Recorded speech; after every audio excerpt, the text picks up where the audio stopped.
llegamos a esta diapositiva, filmina o no sé cómo la llamarán, la clase anterior. ¿Sí? Vimos los caracteres del dominio público, ¿sí? Y acá, antes de empezar la clasificación de los bienes, vieron que había una actividad así en el foro el temita de si ustedes consideran que es acertado seguir manteniendo esta división entre dominio público y dominio privado del Estado. Bueno, no vi el foro, no vi respuestas, pero ya que tenemos que seguir avanzando con la materia, vamos a tratar de darle yo una aproximación desde la doctrina. Bueno, ustedes saben que la teoría de la doble personalidad del Estado, no sé si la habrán escuchado en alguna materia, sobre todo en responsabilidad del Estado, la tienen que haber escuchado, ¿sí? Suponía, ¿sí?, que el Estado podía actuar como persona de derecho público y como persona de derecho privado. Bien. Despejemos todas dudas. El Estado es una persona de derecho público. Así que su actuación, ¿sí?, solo puede ser en el margen del derecho público. Que utilice normas de derecho privado o determinadas contrataciones de derecho privado no quiere decir que sobre esas contrataciones no se apliquen los principios de derecho público. Y menos aún que no existan mínimos procedimientos contemplados al efecto, que no existe una estructura organizacional ni existan competencias. Por lo tanto, decir que el Estado puede actuar con autonomía de la voluntad, es decir, como una persona de derecho privado, yo creo que es erróneo. ¿Sí?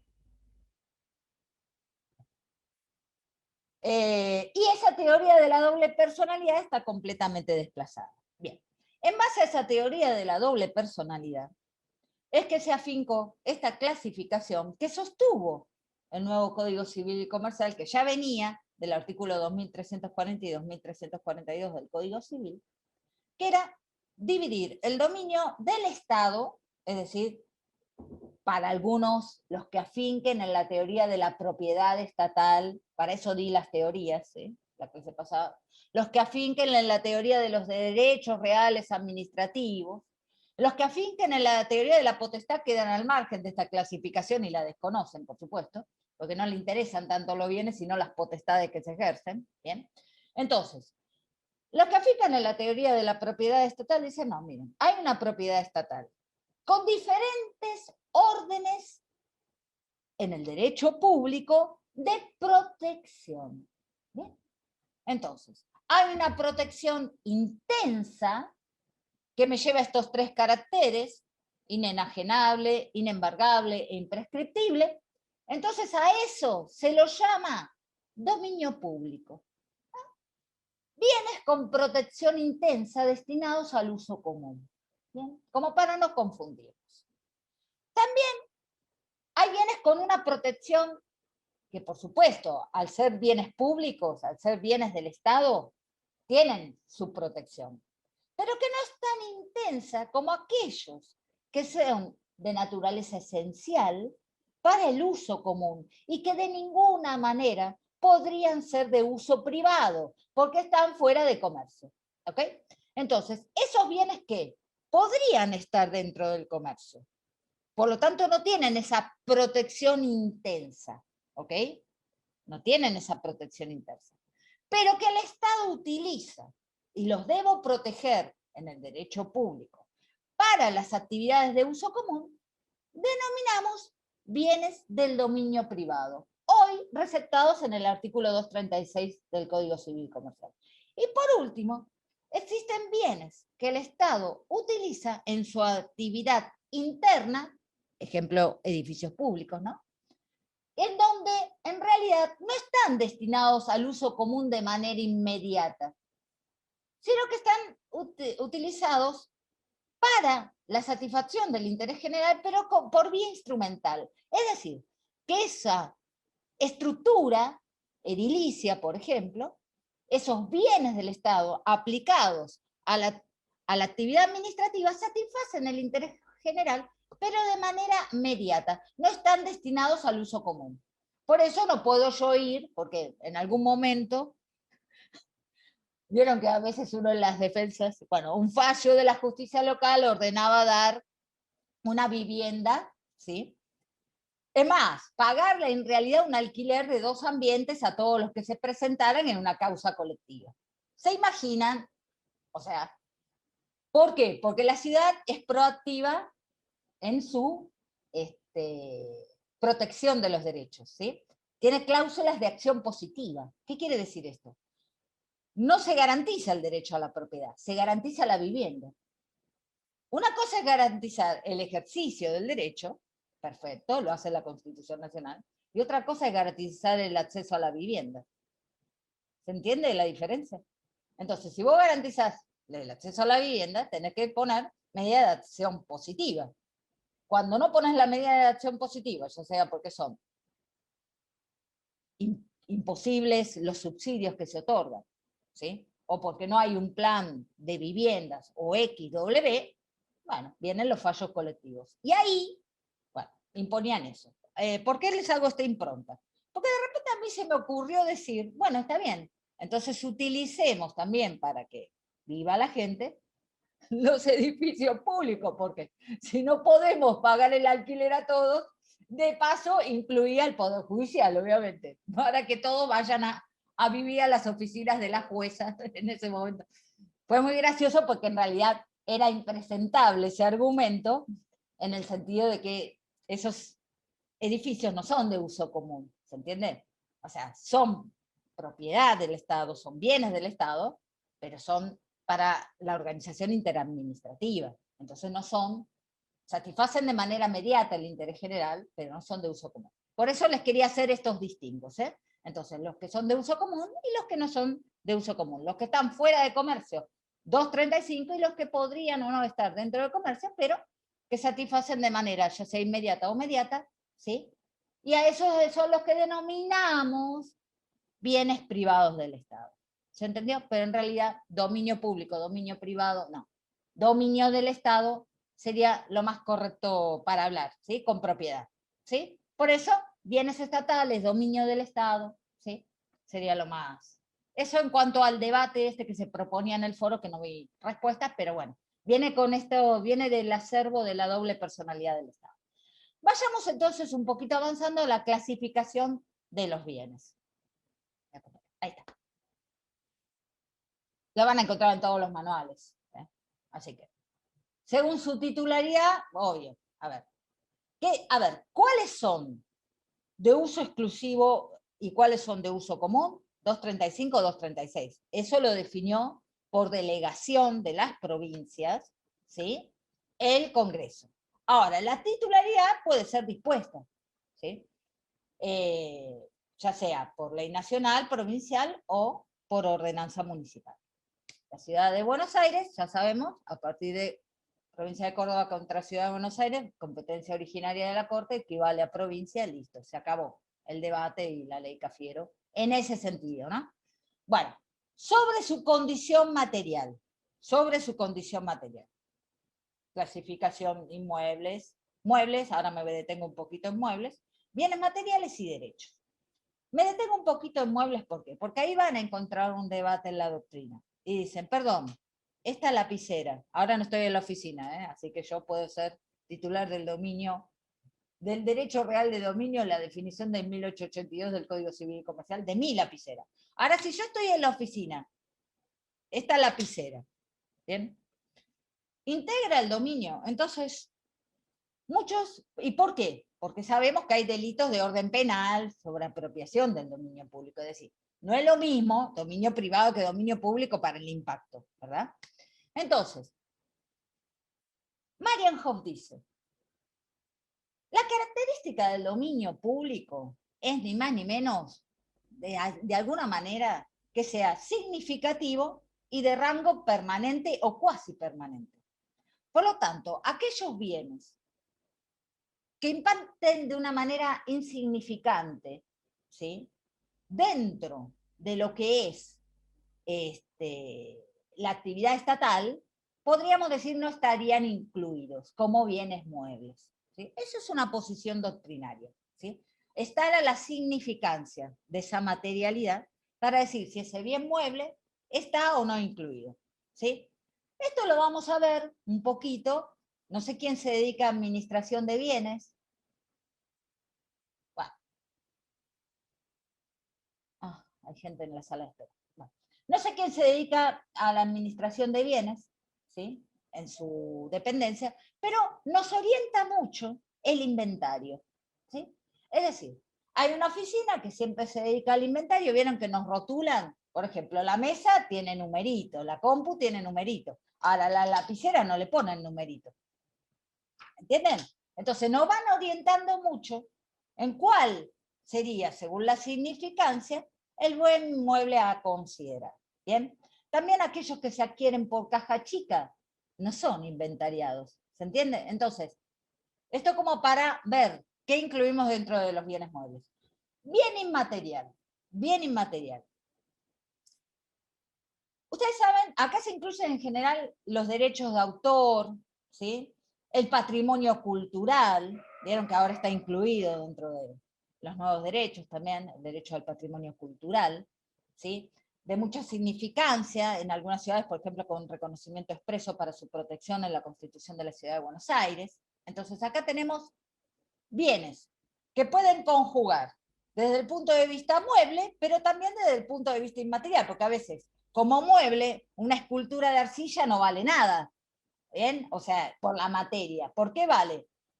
Por el autor, por ser una obra, por ser un patrimonio cultural, ¿se entiende? Entonces, bienes inmateriales, los derechos de autor, cuando pasa que el periodo de protección, ya sea al autor o a sus derechohabientes, y por último, incluimos, según su condición, también a los derechos. Y acá me refiero a las servidumbres administrativas.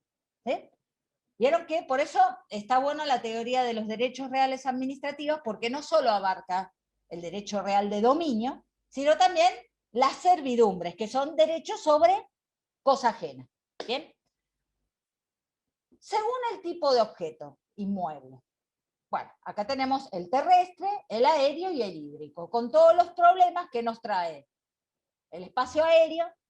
El terrestre no tanto, en lo limítrofe, salvo vamos a ver el tema de rutas nacionales, y el hídrico, ¿para qué hablar? Sobre todo en la explotación de los recursos marítimos, ¿sí? Y según su formación, y esta clasificación nos va a interesar, según su formación, para la afectación y la desafectación del dominio público, se dividen los bienes en naturales y artificiales. Primer approach.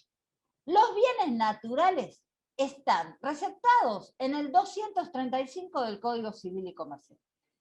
Si quieren lo leemos todo el artículo. A ver, ¿es taxativa la enumeración? Sí. ¿Puede una provincia dejar de lado la enumeración del 235 por motu propio y decir, no, mira, esto lo paso al dominio privado? No, no. Son bienes naturales reconocidos en el Código Civil y Comercial. Por potestad delegada, en el 75, inciso 12, ¿sí? De las provincias que componen la Nación Argentina. Así que los bienes naturales que integran el dominio público nunca podrían pasar al dominio privado y mucho menos venderse. ¿Bien? Eso como para que sería nulo de nulidad absoluta en su objeto, ¿sí? El acto administrativo que así lo disponga. ¿Qué pasa con, a qué consideramos bienes del dominio público artificial? Aquellos, es fácil de distinguir, son aquellos en los que ha intervenido la obra humana, o sea, han sido creados, ¿sí? No vienen dados por la naturaleza, son creados. Un puente, un camino, ¿sí?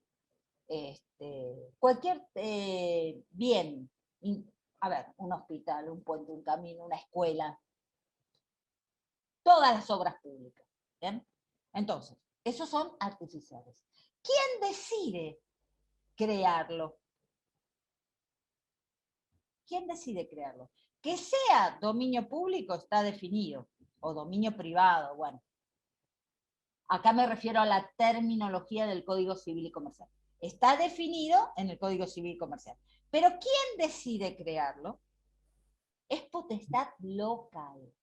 ¿Okay? Y a eso denominamos afectación. ¿Bien? Entonces, yo decido emprender una obra, crear una determinada obra y afectarla al dominio público. ¿Sí? Caracteres, entonces, de la afectación. Acá ya vemos, bienes naturales, Código Civil y Comercial. O sea, yo los leo, el mar, los ríos navegables, las playas, todo eso está en el Código Civil y Comercial, es indubitable. ¿Qué pasa con los bienes artificiales? Le dije, creación local, ya sea por ley, por acto administrativo e incluso por hecho. Ahora vamos a ver las creaciones por hecho. Hecho jurídico, ahí me olvidé de poner, porque, a ver, los únicos hechos que reconocemos con efectos jurídicos son los que denominamos hechos jurídicos. ¿Hay hechos de la administración? Sí. No confundir hechos de la administración con vía de hecho, por favor. A ver, hay determinadas actuaciones que requieren acto expreso. ¿Hay hechos administrativos? Sí, señores, como hay hechos jurídicos. El acto administrativo es una especie del acto jurídico, sí, con sus particularidades porque es de derecho público. Y el hecho administrativo existe. ¿Bien? Por ejemplo, si yo decido un camino clausurado luego de la reparación, saco todos los obstáculos que impedían, no necesito un acto administrativo que diga, a partir de que saqué el obstáculo, queda habilitado el camino. ¿Se imaginan? Todos los días dictando acto administrativo cada vez que tengo que hacer una reparación. ¿Se entiende? Entonces, hay hechos de la administración. ¿Sí? Una inauguración, ¿no? Cortar la cinta. Ahí, a partir de cortar la cinta, dicen, bueno, ya queda habilitado al uso común. Por ejemplo, el hospital. No necesariamente, no le voy a hablar de inauguraciones ficticias porque, bueno, entraríamos en polémicas. Pero bueno, yo les doy los casos de manual, ¿no? Cortar la cinta, sacar los obstáculos, como hechos a partir de los cuales el bien queda abierto al uso común. ¿Bien? Acá hay un fallo muy importante, les puse, Kenny contra Provincia de Santa Fe, es de 1910. Imagínense. 113-158. ¿Qué pasaba ahí? Pasaba lo siguiente. Había un determinado bien, ¿sí? Que el señor Kenny, por supuesto, que quería usucapir, como siempre pasa en estos casos, ¿sí? Pero desde tiempos inmemoriales, ese bien había un acto administrativo que determinaba que ese bien iba a ser destinado a el uso para fincar el Ejecutivo de Rosario, el Poder Ejecutivo de Rosario. ¿Eh? Ahora, nunca se comenzó la obra, ¿sí? Y no se hizo la afectación actual, indubitable y por acto expreso, ¿sí? De ese bien. Entonces, claro, Kenny estaba ocupándolo. ¿Bien? Ahora, si la afectación, de ahí ya sale ese dogma, ¿no? La afectación debe ser actual, ¿sí? Y a su vez debe ser indubitable, ¿sí? Indubitable, por una manifestación de la voluntad expresa, ¿sí? O, de alguna manera, indubitable por una manifestación de la voluntad ficticia o de silencio. ¿Bien? Entonces, la afectación indubitable y actual como carácter para saber si un bien está afectado, lo vamos a ver ahora con los fallitos de usucapión que tienen para trabajar, ¿sí? Esa doctrina sale de este fallo, Kenny, contra Provincia de Santa Fe. Bien, respecto de la desafectación, ¿sí? Respecto de la desafectación, solo les tengo que decir lo siguiente. El principio es el paralelismo de formas. ¿Qué quiere decir esto? Si algo estuvo afectado por ley, ¿por qué va a tener que estar desafectado? Por ley. Si algo estuvo afectado por acto administrativo, ¿por qué va a estar desafectado del dominio público? Por acto administrativo. ¿Sí?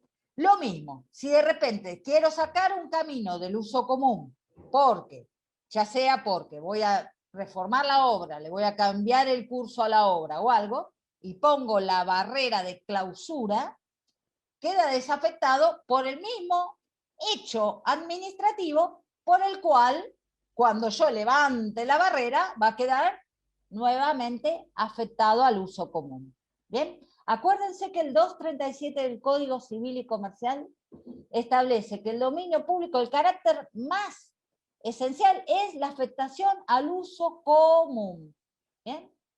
Por eso yo les decía que para distinguir dominio privado, bueno, las dependencias interadministrativas, desde ya, que no pueden estar afectadas al uso común. Bien, vamos a dedicarnos toda la clase del lunes, si podemos, a hablar de usos, concesiones y permisos. Ah, no, la clase del lunes no, sería la del jueves, porque la del lunes vamos a hablar de estos nuevos derechos.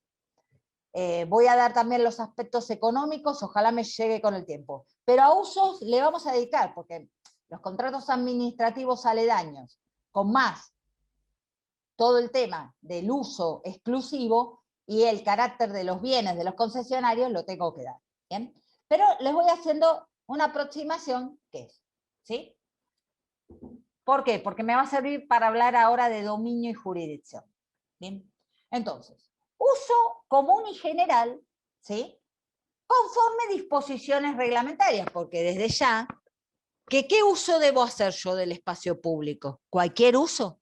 Pensemos un poco las ordenanzas respecto del tránsito, o sea, la calle será espacio público, pero yo no puedo hacer el uso común comunitario de una manera ilimitada. Es más, ningún derecho se ejerce de manera ilimitada. Pero acá con mayor fundamento. ¿Por qué? Porque el reparto equitativo e igualitario del uso común es un fundamento especial, lo vamos a ver también, ¿sí? en dominio y jurisdicción, ahora respecto de la explotación de provincias condóminas y recursos naturales, ¿sí? Reparto equitativo e igualitario del uso común, ¿quién debe establecer las reglas? Las debe establecer el Estado. No puede estar esto quedado librado de la interpretación del particular, ¿sí? Semáforos, vía peatonal, por donde se cruza, por donde no se cruza, límites de velocidad, o sea, hay muchos derechos en juego, no solo el derecho a transitar, ¿no? El derecho a la vida, el derecho a una convivencia armónica, ¿sí? Etcétera, etcétera, etcétera. Entonces, evidentemente, el uso común y general debe ser conforme a disposiciones reglamentarias. Y allí es donde se insertan nuestro querido concepto de poder de policía. ¿Y por qué querido concepto? Miren, si hay algo que se está debatiendo hoy, y bueno, y se ha debatido, no lo voy a dar en clase, pero es muy interesante el último fallo de la Corte Suprema de Justicia respecto de DNUs y presencialidad y pandemia, respecto del ejercicio del poder de policía de las autoridades locales, aún en caso de una emergencia por pandemia. ¿Sí? Lo leen, ¿sí? Es Ciudad de Buenos Aires sobre acción declarativa de certeza. ¿Bien? ¿Pero por qué? Acá tengo muchos integrantes que son de jurisdicciones locales. Más allá de que el Estado federal, y ahora vamos a ver en jurisdicción, con el cambio de la Constitución en 1994, se quiso asentar el federalismo, pero por el otro lado, al reconocerse nuevos derechos, no queda otra alternativa que establecer un federalismo de concertación, porque si yo reconozco nuevos derechos, reconozco el derecho a un desarrollo sustentable y el derecho a futuras generaciones en el ambiente, eso no puede quedar supeditado de ninguna manera a las autoridades locales. ¿Por qué? Porque ¿saben cuál es la máxima, sobre todo en derechos ambientales? Pensar global, actuar local. Pero pensar global, ni siquiera podríamos decir, y menos ahora en un impacto pandémico, que no hay que pensar global, ¿sí? Pensemos un poquito el tema de la vacunación, si se quiere, como bien público. ¿Por qué? Muchos dicen, ¿por qué no me dejan comprar la vacuna en la farmacia como lo pueden hacer en Estados Unidos? Bueno, ¿por qué se decide la administración por el Estado de los bienes que ingresan, aún por la donación de un Estado extranjero? Bien, esas decisiones tienen que ver con los nuevos derechos y con la incidencia colectiva y con el reconocimiento de un impacto global al derecho a la salud. Entonces, no podemos ver solo el aspecto de la propiedad patrimonial del Estado para ver esta materia, ¿sí? En los nuevos contextos, tanto globales como a partir del reconocimiento de nuevos derechos en la Constitución Nacional, nosotros necesariamente debemos ver que, si bien hay un federalismo reforzado, si se quiere, a través del artículo 124, se le reconoce a las provincias el dominio originario de los recursos naturales. Un nuevo concepto, no es público, no es privado, no es el dominio inminente, es el originario. Bueno, ¿qué habrán querido decir los constituyentes con esto? Del dominio originario. Ahora, termino con esta y vamos a jurisdicción y dominio, ¿sí? Pero se los voy tirando como para que veamos que todas las materias, a mí no me gusta estudiar el derecho como un compartimento estanco, ¿eh? Dedicarme solo a bienes, no, el otro vean lo constitucional, no, mejor lo otro lo ven en derecho ambiental, no, mejor lo... Es imposible. Y ustedes cuando dictaminan o resuelven, ¿sí? O defienden, tampoco pueden agarrar un artículo, atarse a eso y no ver los impactos globales de la situación. Y menos aún si tenemos un 75, inciso 22, con tratados internacionales. O sea, es imposible verlo así, como un compartimento estanco. Así que la propuesta para el análisis del ejercicio de poder de policía, bueno, pensar global, actuar local. Me parece que es una máxima que es fácil, es una regla mnemotécnica fácil, pensar global / federal, actuar local, ¿sí? Para después entender el reparto de competencias, que es el tema más álgido, el reparto de competencias, tanto de índole constitucional como de índole legal, cuando las provincias también tienen facultades sobre sus propios municipios. Vamos a volver sobre el tema, ¿sí?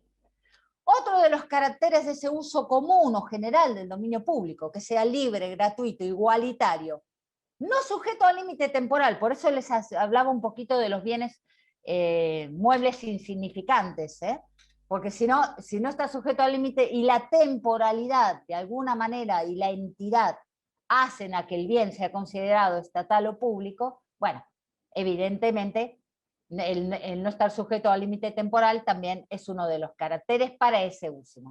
Pero eso sí, admiten variables regulatorias y lo vamos a ver cuando veamos, porque vamos a trabajar fallos la última clase, el caso del peaje, la constitucionalidad del peaje y el fallo Estado Nacional contra Arenera el Libertador. ¿Bien? Después también esto ya vamos a ver la clase que viene, derechos colectivos o difusos, ¿sí? La protección directa del uso común, acá podría dar las constituciones provinciales, me voy a dedicar al artículo 27, inciso 3 de la Constitución de la Ciudad, y los usos privativos especiales de ese dominio público a través de los instrumentos del permiso de la concesión y la prescripción del uso. ¿Bien? Entonces, vayamos al tema de jurisdicción, ¿sí? Y dominio público. Bueno, acá ya dejo de compartir pantalla. A ver, ¿por dónde es?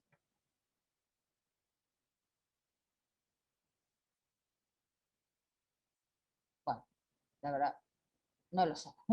Acá en el Zoom no lo sé. Bueno,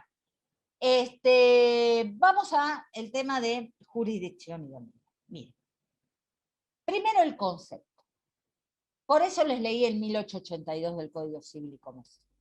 El dominio es un derecho real, ¿sí? Que se ejerce de manera directa sobre la cosa, pero que tiene una relación erga omnes respecto a lo que nosotros denominamos relaciones jurídicas en el derecho. ¿Bien? Entonces, se ejerce de manera directa y es una relación jurídica erga omnes, es decir, oponible a todos. Por supuesto, bajo las reglas de la oponibilidad, ¿sí? Es decir, que tenga que estar debidamente adquirido el dominio con las reglas, ¿sí? No me voy a dedicar a la buena fe y la inscripción registral, pero en materia de buena fe, Si acabamos de decir que la afectación surge ya sea de ley, de acto administrativo o de un hecho indubitable, actual, evidentemente la buena fe, yo no puedo venir a decir que la playa me construye una casita en la playa, porque, a ver, el derecho se presume conocido y esa presunción es ¿de qué naturaleza? Iuris tantum. No, iuris No. et de iure. Tremendo, tremendo. Tremendo ¿por qué? A ver, perdón. Considero que a lo largo de toda mi vida sigo estudiando Derecho y ustedes también. Ahora, si me quieren aplicar esa presunción a rajatabla, yo creo que me entro en un claustro. O sea, salgo de la sociedad. Porque si pretenden que yo me conozca hasta las últimas resoluciones de la FIP, olvídense de mí, ni los mayores especialistas a veces sacan, vieron, el as de debajo del... No sé si alguien trabaja en la FIP, porque yo aparte de abogada soy contadora pública, ¿no? Y sé los padecimientos de los clientes en ese aspecto. Bueno, debajo de un cajoncito sacan la resolución tal de... ¡Boom! O sea, olvídate, derecho tributario es para héroes. Bien, entonces, evidentemente, esa presunción iuris et de iure desplaza el principio de buena fe. ¿En qué sentido desplaza? No admite interpretación. O sea, otra cosa es en el derecho privado donde la buena fe, ¿vieron? Registral, tiene otras connotaciones. ¿Bien? Si no estaba inscrito, si estaba inscrito de manera irregular, hasta dónde tengo que investigar la posesión, etcétera, etcétera. Lo dejo, eso sí, lo dejo para las materias de derecho privado. Pero acá, venirme a confundir yo el dominio público y creer que tengo derecho sobre esa situación y usucapir, bueno, hasta luego. Es iuris et de iure. ¿Bien? O sea que ahí, listo. Dominio y conocimiento del dominio público. Indubitable, ¿sí? Prescripción legal, ya sea por ley, por acto administrativo, o por hecho indubitable, ¿sí? Actual y evidente. Todo eso ya lo vimos. Entonces, olvidarse de la buena fe, ¿sí? Para oponerla, sobre todo en la usucapión, ¿sí? Para oponerla a la alternativa de si el Estado regularmente, ¿sí? Incluso con visos de verosimilitud, ¿sí? Si el Estado regularmente tiene ese bien afectado al dominio público. Punto. Bien. Vayamos un poquito más. ¿Qué es la jurisdicción? Ya vimos qué es el dominio. Vimos todas las connotaciones del dominio público como derecho real.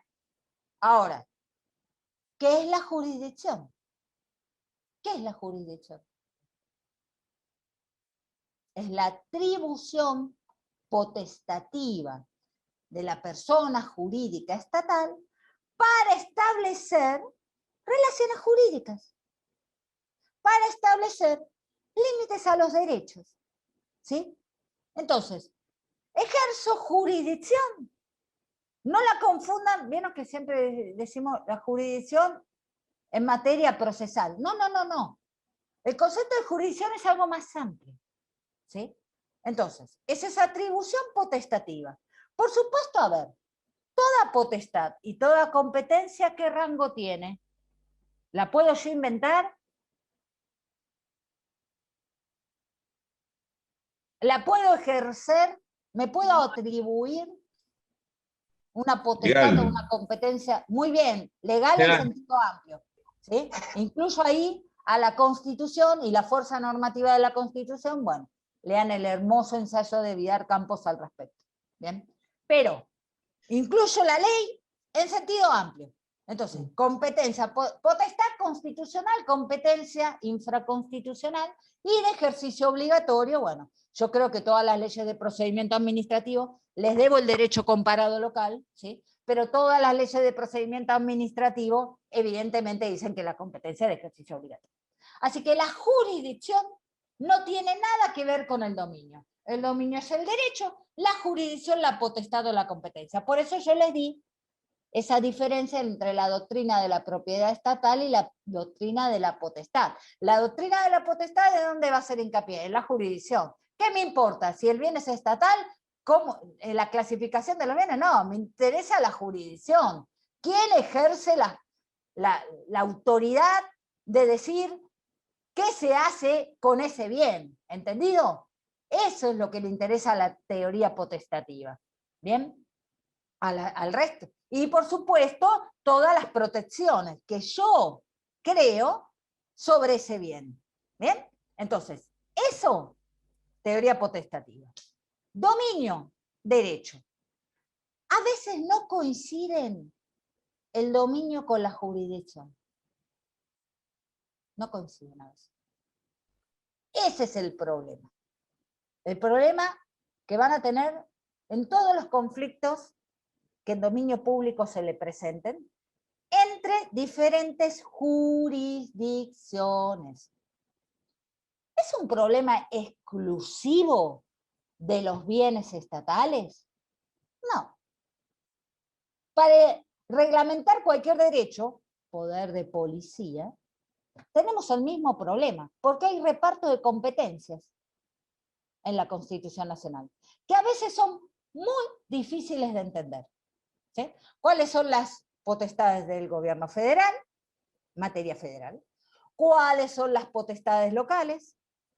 ¿Cuáles son las potestades concurrentes? ¿Hasta dónde ejercen esa concurrencia? ¿Hasta dónde puedo avanzar sobre las atribuciones locales como gobierno federal?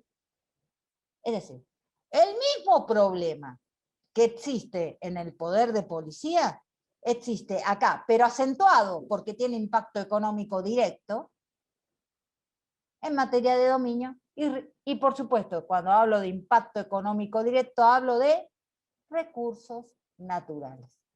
¿Sí? Entonces, evidentemente, desde antaño tenemos este problema. ¿Y por qué decimos desde antaño? Miren, yo no quiero hacer historia ni cómo se sancionó la Constitución Nacional, pero siempre hubo un conflicto entre unitarios y federales, y eso, léanlo ustedes y hagan todo el raconto, porque los problemas de hoy vienen por arrastre y por cómo se concibe el ejercicio de un Estado federal. Punto. Ese es el gran problema. ¿Cómo se concibe? Si vamos a los orígenes, no tendríamos ningún problema. Y se lo dice una porteña, perdón. ¿Y por qué digo perdón? Porque nosotros fuimos muy unitarios, ¿ok? Pero, ¿por qué fuimos muy unitarios? Fuimos muy unitarios por el puerto, es decir, por los recursos. Por los recursos. No por una política ideológica. Después, lo económico se traslada a la ideología, sí, por supuesto, obvio. Después, de alguna manera, se justifica desde el punto de vista ideológico y de cómo nos conviene parecernos a alguien o parecernos a otro. ¿Queremos el federalismo estadounidense? No, porque en realidad que cada provincia tenga un código penal, ¡upa! Entonces, ¿qué metemos? La cláusula del progreso para justificar y el 75, inciso 12. Bien, vayamos a los orígenes entonces. Esto yo se los doy así, pero hay tratados al respecto. O sea que lo mío es muy humilde. Primero porque no me da el tiempo, y segundo porque hay tratados de excelentes constitucionalistas al respecto que los van a ilustrar sobre el problema federal. Bien, pero ese problema federal se traslada al dominio público, al no coincidir jurisdicción con dominio. No cabe duda que el artículo 124 no vino a decir algo muy novedoso, que los recursos originales corresponden al dominio originario de las provincias, sencillamente porque las provincias son preexistentes a la nación. Punto. ¿Bien? Entonces, es una suerte de reivindicación federal, pero no la podemos interpretar de manera aislada. ¿Por qué no la podemos interpretar de manera aislada? porque nadie modificó ni el 75, inciso 13, ni el 75, inciso 17, ni el 75, inciso 12, ni el 75, inciso 18, y es más, lo profundizamos con el 75, inciso 19. Ahora, yo puedo tener una posición muy local, pero no hay que desconocer algo que es una realidad nacional. Esa palabra nacional trae mucho daño a veces, porque para mí es o federal o local, ¿se entiende? Lo nacional va perdiendo entidad, ¿sí? Y más que nada es una forma de titular. Ahora, si yo voy a la Constitución, salvo los establecimientos de utilidad nacional, lo demás es federal o local, ¿sí o no? ¿Vieron alguna? Universidades nacionales, perdón. Pero cuando nosotros tenemos que repartir poder de policía, federal, local, federal, local, federal, local, ese es nuestro juego armónico. ¿Bien? Entonces, primero que nada, dominio y jurisdicción no coinciden, jurisdicción es algo distinto, dominio es algo distinto. Dominio originario de las provincias. Pero hay un problemita con esos recursos naturales, además, que es el reconocimiento de los nuevos derechos de incidencia colectiva y la preeminencia federal en los presupuestos mínimos. Esto se llama artículo 41. Es decir, presupuestos mínimos, preeminencia federal. Si yo leo el 41, lo justifico con el 18, sobre cualquier recurso natural, digo, reparto equitativo e igualitario, señores. Y el único que lo puede hacer es el gobierno federal. ¿Por qué? Porque conoce el todo. A ver, en toda organización administrativa, bajémoslo al llano. Yo puedo estar en mi compartimento estanco, Dirección Judicial de Empleo Público, lo que hay que hacer. Pero si vamos al compartimiento general, procurador general, él conoce todo. Y cuando conoce todo, reparte equitativamente, por ejemplo, los recursos humanos. Me da 10 abogados, el otro 20, ¿se entiende? Bueno, en cualquier organización debe haber alguien que armonice. Esa es la idea de un gobierno central. Pero si se trata del desarrollo económico de una nación, ¿sí? Y sabemos las diferencias, porque miren, no es lo mismo el norte que el sur, ni que el centro del país. Hay regiones, sí, fantástico. Se ha facultado a las provincias a celebrar convenios, artículo 75, inciso 24. Perfecto. ¿Cuántos hacen? ¿Por qué la preeminencia? Si vamos a materia de derecho internacional, y no voy a ahondar sobre eso en la clase, pero solo les quiero decir algo. ¿A cuántas provincias se reconoce en el CIADI? ¿Quién ejerce la soberanía? El Estado federal. Entonces vamos a tener esos graves problemas. Por eso es que desde el reparto originario, si bien se le reconoce a las provincias como preexistentes, hay situaciones en las que la jurisdicción debe ser federal. ¿Bien? El que maneja transporte, esto lo entiende, sobre todo el que no es interurbano nada más, lo entiende, el que es interjurisdiccional lo entiende perfectamente. ¿Sí? ¿Por qué la jurisdicción federal? Porque la jurisdicción federal es la que armoniza entre dos provincias, por ejemplo. Si yo tengo un río navegable, ¿quién va a establecer la jurisdicción? El gobierno federal. Ahora, ustedes me dicen, pero ¿y la explotación no es local? Sí, la explotación es local, pero con las reglas del condominio. Es decir, una provincia podría establecer una represa que impida que el río pase y le rompa el cauce a la provincia que lo tiene. No, porque ese uso, ¿cómo es? Compartido. Claro, y afecta las reglas del condominio, ¿entienden? Es bastante razonable esto. Entonces, ¿quién debe intervenir en eso? ¿Quién debe regular la navegación? El gobierno federal, porque es interjurisdiccional. ¿Qué pasa con los caminos? Exactamente lo mismo. Cuando es interjurisdiccional, la competencia es federal, ¿sí? ¿Qué pasa con el espacio aéreo? Exactamente lo mismo. Ahora, ¿qué se le reconoce a las provincias? Y acá, si alguien se dedica a tributos, bienvenidos a la doble imposición. Pero bueno, se le reconoce facultades locales en materia de tributos, por ejemplo. ¿Bien?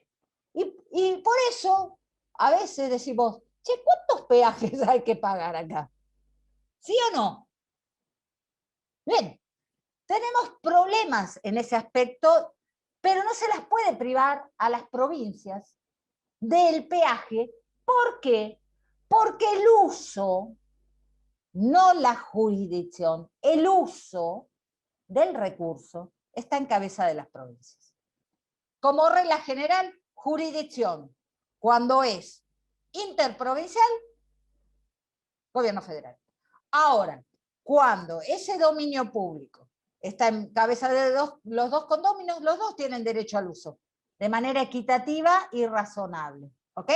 Al uso, con todo lo que ello trae aparejado para un gobierno local.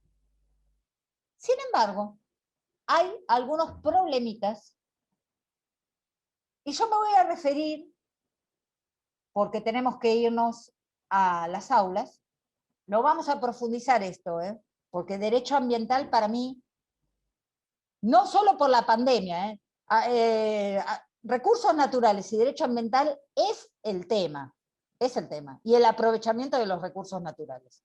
Pero es un tema universal, no solo, nosotros lo vamos a ver con nuestras normas, pero es un tema universal. Me voy a referir al mar. El otro día mostraron un documental, si lo ven por YouTube, no saben, claro, el gobierno federal tiene el ejercicio de la soberanía sobre el mar, ¿no? Territorial se llama. ¿Hasta dónde? Hasta las 200 millas. ¿Quién pone esas 200 millas? Los tratados internacionales. ¿Sí? Hasta las 12 millas la explotación es exclusiva. Ahora, de las 12 a las 200 tienen que pedir permiso. Les decía en un documental porque no saben la cantidad de naves chinas que hay afincadas en el mar territorial sin permiso alguno. Plataformas de explotación, buques factoría, o sea, directamente. Bueno, sí, les dicen que hay una ciudad. Cuando se llega la noche y se ve la iluminación que tienen, es impresionante. Es impresionante. Lo que pasa es que nosotros deberíamos tener una fuerza en cuanto a la imposición de las multas, y yo diría el decomiso, ¿se entiende?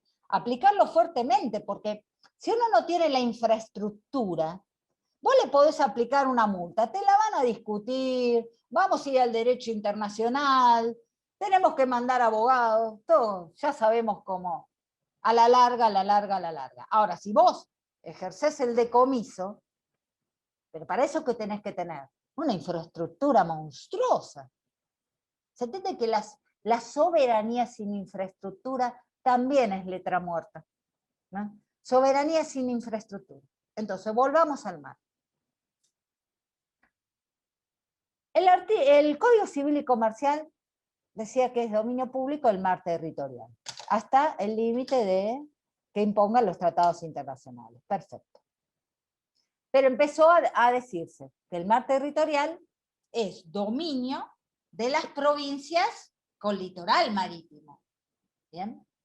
Ahora, después surgió una ley, la 17.500, que les dijo, lo ejercen hasta las 3 millas, en manera concurrente con la nación. ¿Sí? Y la nación, después vino la 18.502, ejerce el dominio sobre los bienes. Por supuesto que después salió la ley de pesca, la 29.522. ¿Y qué le dijo? No, el dominio de los bienes vivos, los recursos vivos, es de las provincias, del litoral hasta las 12 millas. ¿Bien? Perfecto. Entonces tenemos 3 zonas. Hasta las 3, hasta las 12, hasta las 3 exclusiva de las provincias. De las 3 a las 12 concurrente con la nación, y de las 12 a las 200 exclusiva la nación. Por supuesto, todos los tratadistas se oponen, ¿por qué? Porque es contrario al 121, al 126 de la Constitución Nacional, ¿sí? E incluso al reconocimiento mismo del Código Civil y Comercial. Ahora, ¿qué pasa en realidad? Yo podría venir a decir, por algo salió la ley de pesca. Podría venir a decir, antes de la reforma de 1994, de que en realidad, a partir de la milla de la 3 a la 12, esa competencia exclusiva de la soberanía nacional, se encontraba cierta situación que se podía interpretar en el sentido de que la riqueza marítima debía ser distribuida para el progreso de la nación. Es decir, una interpretación armónica entre los recursos originarios de las provincias, ¿bien? Y que la cláusula del progreso. Porque, a ver, yo tengo una provincia súper pobre, digan un ejemplo, yo no quiero acá discriminar, pero acá sería una discriminación positiva, porque reconocer que hay lugares pobres ayuda a qué? A que los recursos federales lleguen a esos lugares pobres, ¿se entiende? Porque hay Chaco. provincias que no tienen tantos recursos naturales y hay provincias que son riquísimas en recursos naturales, ¿sí? Cada uno tiene su... Obviamente que otros me dirán, no, bueno, pero la que es muy pobre en esto tiene fuerza hídrica. Sí, pero el aprovechamiento hídrico a través de las generadores hídricos está a cargo del gobierno federal. No voy a entrar acá en materia de entes reguladores y electricidad, pero ojo con esa, porque ahí también podemos entrar en otro conflicto, ¿sí? Entonces, ¿cuál es el aprovechamiento hídrico? Y acá en el mar, ¿por qué se presenta el gran conflicto? No tanto por los peces de la milla 3 a la 12, sino por las plataformas petrolíferas, por lo que hay abajo del mar. ¿Ok? Entonces muchos están discutiendo. Algunos proponen, ¿sí? Como por ejemplo SAPSAI, que habría que celebrar un convenio. Pero hay algo peor para decir, no, discúlpame, aplicarle el 124 a rajatabla. Dominio originario de la provincia que tiene plataforma marítima, porque es la provincia costera. Perfecto. ¿Qué pasa con el 41? Te dicen. Porque todo lo petrolífero y toda explotación del subsuelo, y aún del espacio aéreo, les diría yo, ¿en dónde impacta? En el derecho ambiental. Entonces, hay que coordinar los presupuestos mínimos. ¿Y hasta dónde avanza el gobierno federal? Yo como provincia, por ejemplo, Santa Cruz, podría ir a pedir una acción declarativa de inconstitucionalidad de la ley 18.502 que viene del antaño. ¿Y saben lo que me van a decir? Me van a decir que eso es una suerte de expropiación federal previa a la reforma de 1994. Es decir, hay para todos los gustos, ¿se entiende? Pero hay que pensarlo también desde el siguiente esquema. Si el gobierno federal, no solo a través del tributo, porque eso es otra forma, dejar que se explote, pero el tributo distribuirlo, ¿verdad? Para el desarrollo armónico de la nación. Pero otros dicen, no, yo tengo que tener la empresa de bandera, YPF. No voy a hablar de las privatizaciones, pero otros dicen, no, a ver, ¿por qué se creó? ¿Sí? ¿Por qué es importante la soberanía? Y cuando hablamos de soberanía, no puedo hablar de estados locales. Soberanía es un concepto de estado federal, ¿se entendió? Entonces dicen, tengo que ejercer la soberanía sobre los recursos naturales. Por estas mismas cosas, por las luces que estamos viendo todas las noches. Yo no sé si será buque factoría o plataforma de extracción de un recurso natural petrolífero. Yo no lo sé. Si yo no mando la infraestructura a investigar, ¿yo qué sé qué están haciendo bajo una pantalla? ¿Se entiende? Entonces, de vuelta, si el tema de los recursos naturales ya está globalizado y de alguna manera es un tema que afinca en la soberanía, no está mal un ejercicio razonable de la jurisdicción federal. ¿Se entiende? Si eso va a servir al progreso uniforme de la nación. El tema es para qué va a servir. O si yo construyo exclusivamente una empresa o una sociedad del Estado, cuyos recursos ingresan con poca... Sí, me van a decir, los sistemas de control interno y externo, sí, en sus aspectos presupuestarios. Pero ustedes saben bien que las sociedades del Estado se construyen bajo la égida de la ley 19.550, es decir, de derecho privado. Entonces ahí tenemos, no estoy hablando de empresas estatales, estoy hablando de sociedades del Estado. Entonces ahí tenemos un problema con ese presupuesto que yo les digo, bueno, si es por el 41, si es por la soberanía sobre los recursos naturales, si es para asegurar presupuestos mínimos en un desarrollo sustentable y para ver el impacto ambiental, perfecto la jurisdicción federal. Pero para eso hay que hacer una investigación caso por caso. Por lo tanto, quedémonos con esto. Al artículo 124 dice que los recursos naturales, ¿sí?, se les reconoce que son originarios de las provincias. ¿Para qué? Para su uso y explotación. ¿Para qué va a ser originario de la provincia? ¿Sí? La jurisdicción federal tendría que limitarse a temas de navegación interprovincia, porque por el mar, a ver, pasa un crucero, ¿quién va a regular esa línea de navegación? Una provincia, no, corta. A ver, ¿qué ponemos? Una plataforma, peaje, seguí. No, es de lo más ridículo, ¿se entiende? Entran por un puerto, el de Buenos Aires, y siguen navegando por toda la costa. Y después, ¿sí?, también para el ejercicio de la soberanía. A eso sí la jurisdicción federal. Ahora, lo que es explotación del recurso natural, principio general, lo propone SAPSA y lo propone 10, Vidal Campos mismo. Hay un artículo, hay un libro muy lindo que, de Frías, antes de la reforma, que se los voy a subir para que ustedes tengan material nada más, tengan material, no porque yo los voy a evaluar, ¿sí?, pero a mí me gusta porque uno puede ir a leer antes de la reforma cuál era la posición. Por supuesto que era mucho más centralista que después de la reforma, pero mucho más centralista desde la Constitución. Ahora, desde la práctica, ¿cuándo hay más centralidad o cuándo hay menos centralidad? Algunos dicen las provincias resignan porque si no nos castigan con la coparticipación. Bueno, miren, son posturas, ¿sí?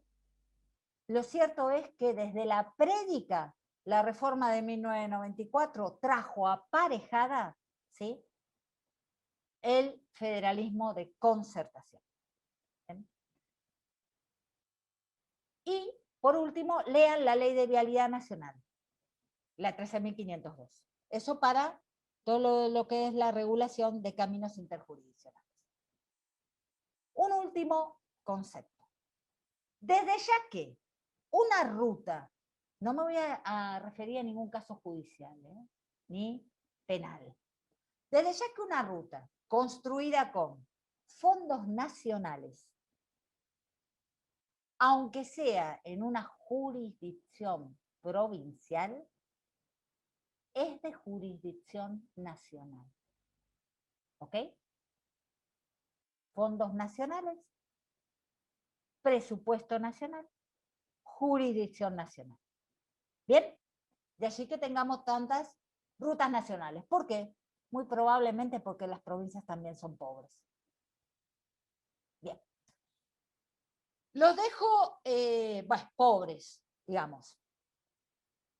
De alguna manera no se han organizado, o a veces los gobiernos provinciales responden a un gobierno central históricamente, o se ha impuesto esa fase unitaria desde los orígenes. Acuérdense que Urquiza tuvo que pactar, y recién ahí se incorpora a Buenos Aires.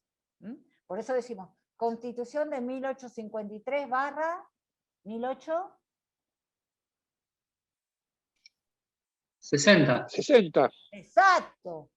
Y en realidad podemos decir con tranquilidad Constitución de 1860. Y un último concepto. Vélez Sarsfield.